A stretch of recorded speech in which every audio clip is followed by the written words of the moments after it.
at 12 and 15, I wanted to know what was going on with your parents, right? Because that's the barrier for a lot of kids that want to do something, want to break out. The parent is usually the person that is stopping them. What were they going through? What were they talking to you about? Where were they on this whole journey that you went on? Good question. I mean, what I often get asked as well as this is, like, couldn't your parents stop you from doing this? Or were they supportive? I mean, my parents weren't really supportive of it, but you have to understand, like, I was a willful child. Like, I'm a willful adult, okay? So there wasn't really a lot that they could do. I mean, my father had to work. He would get up and go to work and kind of assume that I would be at school and do what I was supposed to do. Now, at that age, I didn't know what was wrong, but I knew it was wrong. I knew that it did not work for me. So I did anything and everything not to go to school.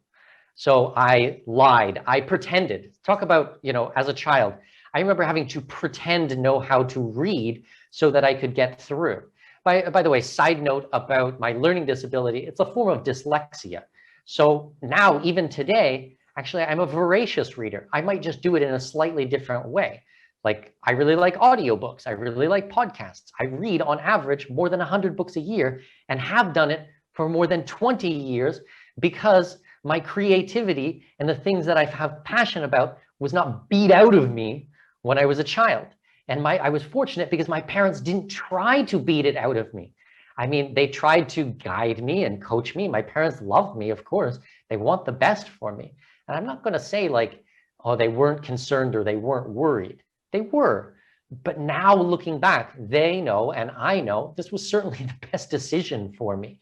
I mean, I look at so many kids that are going through these programs or friends of mine who went through this, and they have no idea what they want to do with their lives.